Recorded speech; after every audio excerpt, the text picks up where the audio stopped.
Phew, I'm a little bit winded. I just did some push-ups in anticipation of making this video.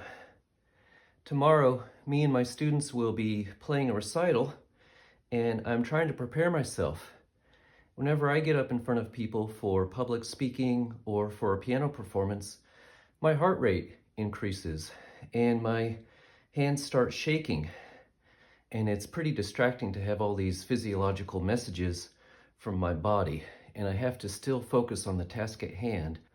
So in order to prepare for a performance or public speaking, I try to get my heart rate elevated before the event whenever I do some run-throughs. So I just did some push-ups to try to make this public speaking a little bit more realistic. Before you play your pieces as you're preparing to perform, go ahead and do some jumping jacks or running in place, push-ups, or any kind of exercise you can do to accelerate your heart rate so that whenever you play through your piece, you will feel a little bit more realistic representation of what you can expect when you play in front of people. Moving from the body to the mind, let's talk about stick-to-itness and grit. Whenever you're performing, you'll need to get from the beginning to the end of your music in one piece. In order to prepare for this, practice starting at all kinds of different places and go all the way to the end, no matter what. Despite any finger slips, wrong notes, negative self-talk, or phone calls. In order to save time, I will do a reverse bricklayer practice method where I'll first just practice my ending, such as playing only the final closing theme of Satie's first Gnossienne and making it to the end. Then I'll add to that by starting at some earlier place in the music, like the final statement of part B or the closing theme after part A prime. I will be spontaneous about it where I start from, but generally I'll try to keep backing up to increase the difficulty level until I feel like no matter what, I'm gonna push ahead and try to get all the way to the end of the piece. An additional skill in terms of getting all the way to the end of the piece will be if you are prepared to skip ahead if you have a big breakdown. Whenever you're practicing your music, don't just start from different places and go all the way to the end. Also practice making a mistake on purpose and then jumping ahead to the next phrase start. Like if your fingers slip and you just play one of the closing themes wrong, skip ahead to the beginning of the next part of Satie's first Gnossienne so that you know how to make it so your mistake only lasts a second or two and isn't something that really disrupts the audience experience. An additional thing about the mind is you need to make it so that whenever you practice to perform, you are giving yourself an accurate simulation of what you can expect. If you are going to be playing your performance with the score, you should always be doing your performance practicing with the score. If you are going to be performing from memory, you should always do the performance practicing without the score. Studies do show that if you practice without the score and then you get up on stage and play with the score, it will mess you up. So make whether you're using the score a realistic simulation of what you can expect in the performance. We've talked about the body, we've talked about the mind. Let's go into the instrument.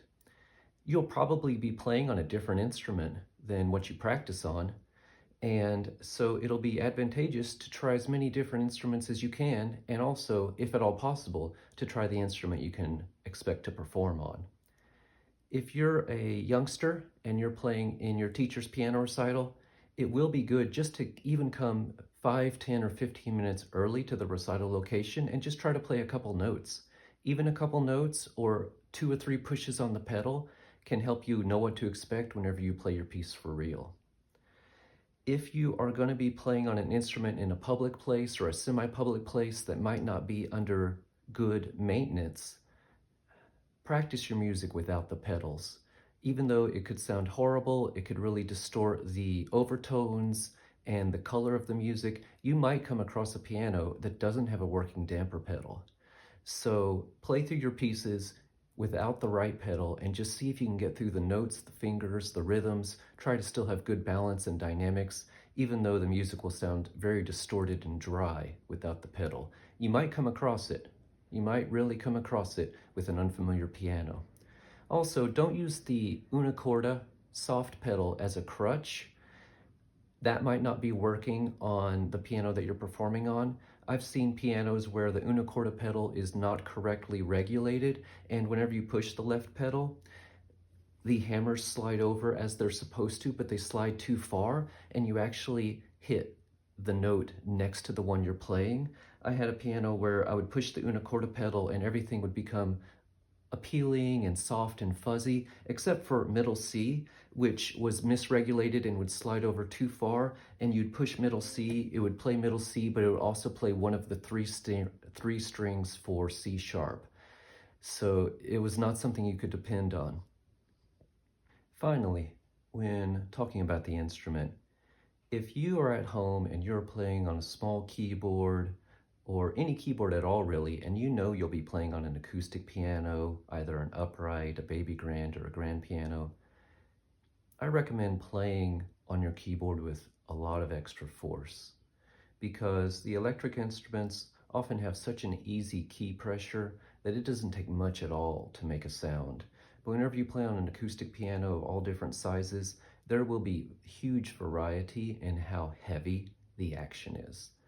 So when you're at home on your keyboard, play the keys a lot harder. Don't overdo it and break the keys, but play the keys a lot harder. Going from the body, the mind, the instrument, into the audience, you'll need to have a sense whenever you practice your performing that you only get one chance, that you're not going to give up, and that all kind of things might happen to try to stop you from succeeding. A good first step to getting used to the grit required to get through a performance in one piece would be to record yourself on your phone or any other device. Just knowing that that microphone is listening and you only have one chance can be a good first step into getting into the performance mindset and out of the practice room. If you have a loved one or family member that you know will give you positive regard, positive feedback, want to hear your music finally in a performance state, play for just that one person. Of course, in anticipation of the performance, you can keep trying to play for more and more people if you want to give lots of training for your performance ability. But those are some ways to get ready for the audience. In the theme of realism, such as accelerating your heart rate before trying your run-throughs, or trying to play on the instrument that you'll really use, another way to become more realistic in your performance practicing is to set on some white noise of audience chatter if you know you're going to be playing background music or in a public or semi-public place. There are YouTube videos of audience gray noise and chatter. If you know people won't always be listening or they'll be talking amongst themselves while you play, set that on whenever you perform. I'll put a link in the description to a first one that comes up that has so many views. And also remember that whenever you perform, you will be thinking a lot of thoughts. You will be feeling a lot of sensations. It will be more vivid and more extreme than a usual practice run through. So any way that you can get yourself into those headspaces where you're still able to endure that potential distress and still get through your music, that will be a useful practice performance. On the flip side, it is great to reframe the accelerated heart rate and other sensations that you'll be feeling as just evidence that you care about the results. You are someone who cares about the results. You're here, you're trying to learn how to do a new skill, you're doing it without a teacher, or maybe you're doing it with a teacher. You want to do this.